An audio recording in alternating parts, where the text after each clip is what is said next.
What's up, NZers? Hi! And welcome back to another reaction video. Thank you for tuning into this one. And this one has probably got to be the most requested video we've had on the channel to date. Yeah. And we thought it was quite timely because of the 20th anniversary of 9/11 coming up. You know, obviously it's something, you know, we don't celebrate the anniversary, but it's definitely something that you remember. You know, because I think everyone around the entire world was affected in some way or another. You know, if you're alive back then when it happened, you know, and you watched it unfold. I remember for me that I was, it was early morning here. Well, I think, no, it happened in the middle of the night. Yeah, it did. Yeah, and then we all kind of woke up to the news as everybody started waking up.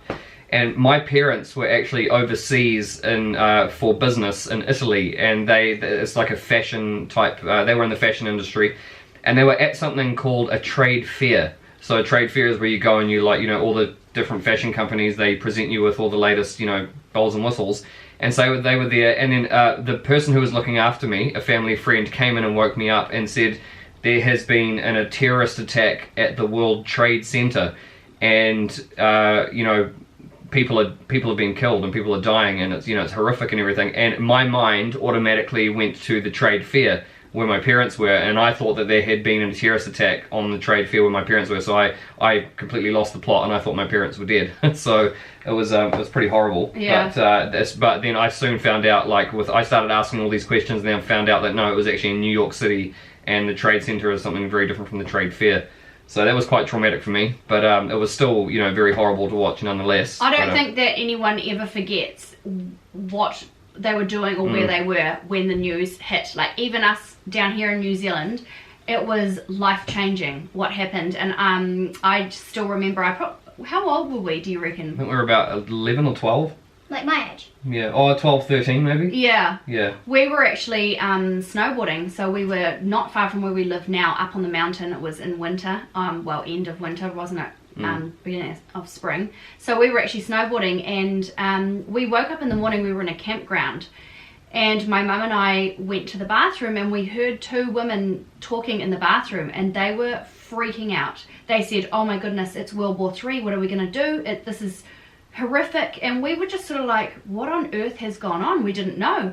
And they were freaking out. So we went into the TV room of the campground, and we saw the news, and it was just unbelievable. It was like unreal. It just, like, it hit the soul. It broke us. It really broke us. On such a deep level.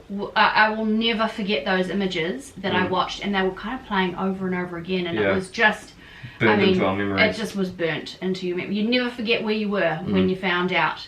So that was horrific. It made a huge mark on the world. Yeah. Actually. And so we actually showed these kids. I can't remember if they asked us a question about it or if we just, for a historical reason, we just showed them why, you know, what happened, basically. I think it was last year or the year before. We show them a little I mean, it's part of our history now in the world, isn't it? So and you know, it's a hard story to tell them, or it's a hard thing to show them. But we did, show them a few things of what took place that day. So they do have an idea of what went down. So it's not their first exposure to the event, I suppose. But as kids, they still just don't understand why something like that would ever happen. Yeah. So, you know, I mean, much like us. I remember Dad saying to me, "Have you ever heard of the 9/11?" I'm like, "No, what's that?" And he showed me. Yeah. But I think he showed me first before Denzi. Yeah.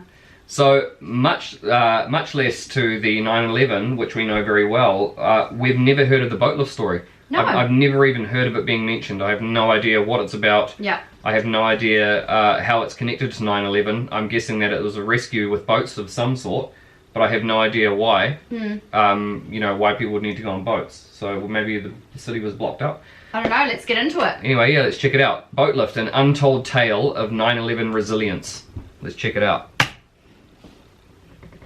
A hero is a man who does what he can. Romain Rolland. I'm just sensing that this could be a tearjerker for me again. Oh, that's understandable. I thought I was watching a movie, Towering Inferno. That's what we felt. And then I looked real close, and I noticed it was the World Trade Center. I was compelled, because I'm a type of person that can't stand by and watch other people suffer. And to me, they were suffering. They wanted to get off the island. And there was no way for them to get off the island other than the water. And I had noticed when I was watching the television, I saw a lot of, the ferries going up into the slips and taking people off. I says, fine, we could do the same thing. I could take people on my boat, get in there, take them where they have to go. And that's what we did.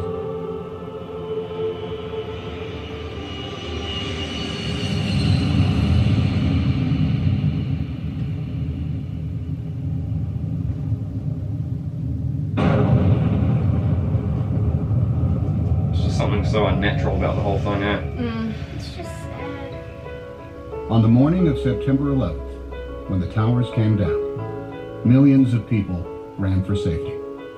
Hundreds of thousands of them ran south to the water's edge. That's when they realized that Manhattan is indeed an island, Look at all that they dust. were trapped.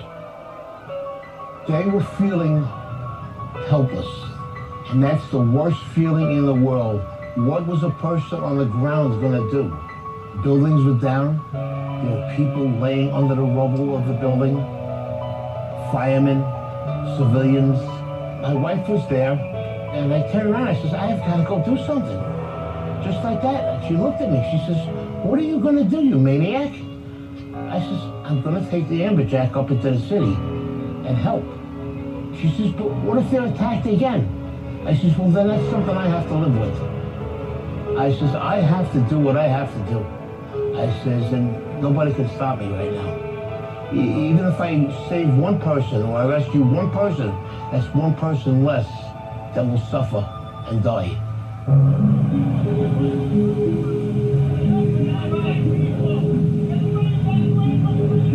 Poor kids. They were trying to evacuate Manhattan because nobody knew what was going on. You didn't know if something else was going to happen. It was just, a madness on one side and, and wanting to help people on the other side. They were just streaming out of the buildings, and the first mode of transportation they saw was a ferry boat. Wow. And that's when they knew, this is how I'm getting out of here. So they didn't even care where the boat was going. There wasn't panic in New York. Just get away. In the beginning, just volume. It wasn't until the first building fell that there was panic.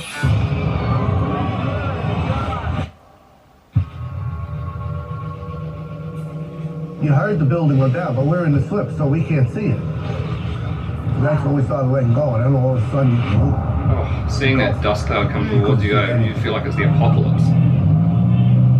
People were actually jumping into the river and swimming out of Manhattan. Boats were very nearly running them over. September, is that hot or cold for people America? wanted out of Manhattan no matter any way they could. Somebody wants you to go over there! No, summer's like June, July, August, I think. Every mode of transportation out of Manhattan was shut down. All the subways were shut. So Tunnels four, were all I think it's closed. four. They closed the bridges, they closed everything immediately. Wow. Boats, usually an afterthought in most New Yorkers' minds, were for the first time in over a century the only way in or out of Lower Manhattan. Ooh, buses. The process that actually had already started. There were some boats that were grabbing people, that people were lined up at the walls. It's just human nature. You see people in distress on the seawall in Manhattan begging you to pick them up. You have to pick them up. They didn't know what was going on. They seen the building getting hit with these two planes. As far as they was concerned, we were being bombed. I was wondering if they were going to come on the boat, if they had people with bombs, or if they were going to come on. We're a big orange target in the middle of that harbor. My job is to keep the boat safe, my passengers safe, my crew safe. Everybody was in shock, running around. They didn't want to leave their families. They had loved ones running around the city. There was one guy ran from the apron and jumped onto the boat. He grabbed onto the metal, climbed up right next to the pilot. So I'm going out there to say something. He slides down to the next deck. So the deckhands got him and go, what are you doing? He goes, I'm jumping for my life. So, you couldn't argue with him. Just panic. Just panic. I mean, you don't know what's coming, eh? Yeah. Is it just the planes? Is it going to stop there? Or, There's a small boat that was at the lower tip of Manhattan.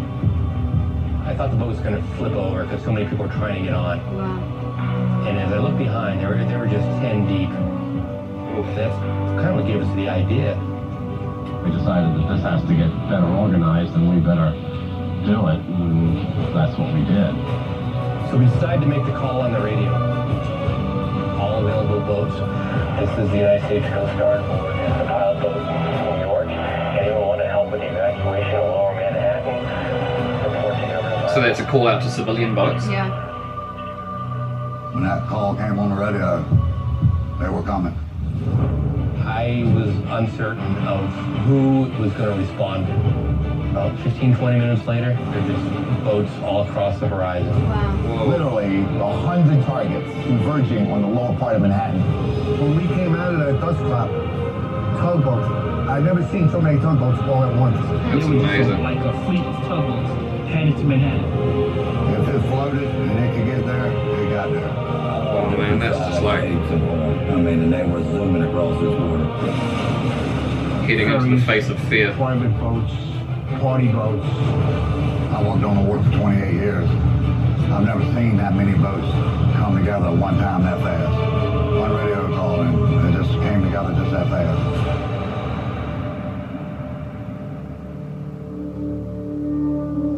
Hundreds of boats converged on the city, leaving the sun-bathed harbor behind them. Dead ahead, the unknown. That was something I won't forget. It was just low, dark, acrid, black smoke. It's like there was a big chimney in Manhattan. When we pulled into Pier 11, the dust was unbelievable. I remember those photos of the people covered in dust. People coming. They looked like zombies coming through the fog. And you knew that those were human beings. Don't leave us. Please don't leave us here. Take us. At that point, the Coast Guard said, not how many people are you allowed, how many people can you fit? Come on, guys. Everybody come in. Get your ass over here. Now. Now. Come on. Boats started hanging, literally would take a bedsheet off a bunk and then a can of spray paint and paint their destination on.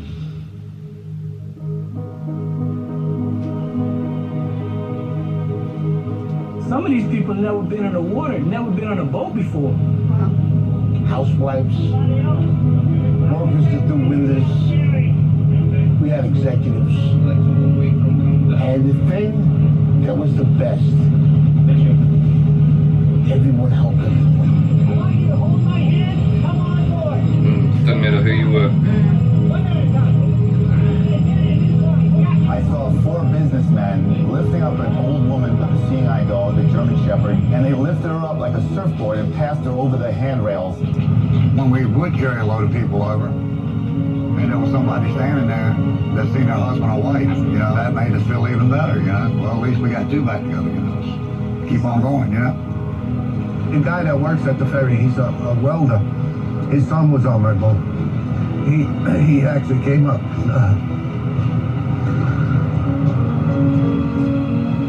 He thanked me. We went back and forth all day long, carrying boatloads, as many as our boat would hold. And it's a lot of people. A lot of people. You couldn't have planned nothing to happen that fast, that quick. No training. This was just people doing what they had to do that day. You forget all about what you're supposed to do, what they teach you in school, and you say, you know what? Morally, this is the right way to go, and deep down, this is what I'm gonna do. Average people, they stepped up, and when they needed to. They showed me, you know, when the American people need to come together and pull together, they will do it. I do feel a way honored that I was a part of it. That was the greatest thing I ever did with my life.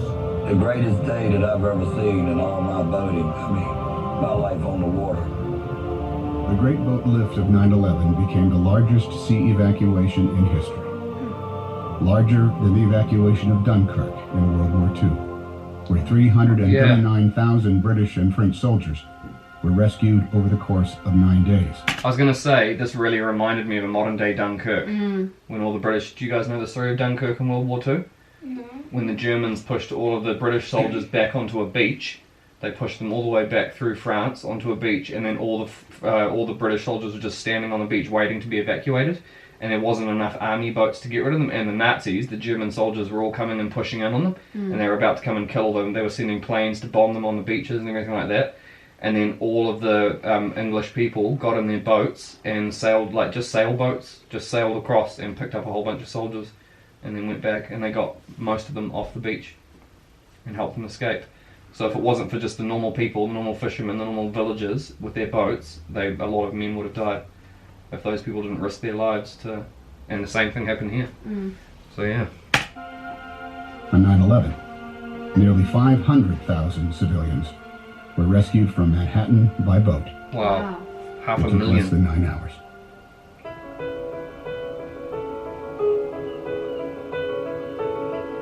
Half a million Somebody has a people. little hero in them. You gotta look in. And it's in there. It'll come out. It need to be. I have one theory in life. I never want to say the word I should have. If I do it and I fail, I tried.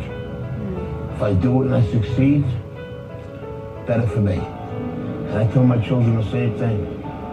Never go through life saying you should have. If you want to do something, you do it. I thought I recognised Tom Hanks' voice. Yeah. Wow. Okay. That was That was incredible. yeah. That was. I still just can't believe that we had no idea that it even happened. I know. I didn't know that That even they. took place. I didn't know that they shut off all of the exits out off the island. All the subway and everything. Yeah. Yeah. Well, because I forgot that basically the only way in or out is above ground is the bridges. Yeah. All the bridges that connect all the boroughs of New York, I think. Yeah. And so I completely forgot, and I was like, why aren't they all just leaving on land? But Yeah. then I realised that, I mean, you got all these bottleneck points. You know, they blocked off and... I wonder why they shut them off. Obviously there's a reason, but... Yeah, I don't what it know. I mean, who knows? Maybe it was just to protect what was just outside, Yeah. you know, in case it kept happening and kept spreading, or, Yeah. you know, the attacks kept spreading. And they could contain it, but I don't Yeah. know. That was, but yeah, that was absolutely mind-blowing. That I was, the whole time, before you mentioned it, I was thinking, reminds me of like a modern day Dunkirk situation. Yeah. It's very similar. Yeah. I mean, the stories that have been told from that day from different, you know, perspectives and angles. I mean, I'm sure you all remember where you were. Yeah, let us know down in the comments where you were on that day, if you remember what happened, or Yeah. if you were somehow directly affected by the tragedy. Or were you there, like in the city? Yeah. So, I mean, Yeah. that just goes to show the resilience of New Yorkers, though. Yeah. They're pretty gutsy people who Yeah. will, you know, when the chips fall, they knuckle down and do what has to be done. And I think human nature as well is a bit like that in times of crisis. Yeah. You know, we look after each other. Yeah. Yeah. When people are in trouble, you run towards Yeah. the trouble. Yeah. Yeah. help them. Very brave. Yeah. I suppose it's like a bit like war. Like, you know, you see your fellow soldiers shot, you run to pick them up and Yeah. get them help. Yeah. Even while you're still being shot, you don't all just run off and just leave them there. Yeah. Yeah. You know, so I think it's just deeply ingrained inside of us. Yeah. But yeah, it's just another reminder of how crazy this world can be at times. Yeah. So yeah. Anyway, guys, we send you our love, and we thank you for staying to the end of this one. And yeah, it's just another little history lesson. We really enjoyed that one, although it's, you know, it's not an event to be enjoyed, but we did enjoy learning more about it. Yeah. So that we can get more of an understanding. And yeah, we really thank you for requesting that one. So And we are thinking of you guys Yeah. with the 20th anniversary, or we stand with you remember guys. Yeah, it's a tough time. Yeah. Yeah. So yeah, if you like that one, guys, just hit the like button, and yeah, like I said, leave a comment of where you guys were on that day. And Love yeah, to hear your story. yeah, we'd love to hear from you guys. And yeah, you guys got anything to say? What did you guys think about it? It's tragic. Yeah, But it's good that all the people came and helped. Because, Yeah. like, it's quite sad. instead of like all taking their own boats without taking anything Yeah. else, like Yeah. just getting out of it. Yeah, not Yeah. running to protect your own life, but helping to save other people. Out of tragedy comes triumph. Yeah. Yeah. So yeah, Cool. that's it, guys. We'll see you in the next one. Bye. See ya.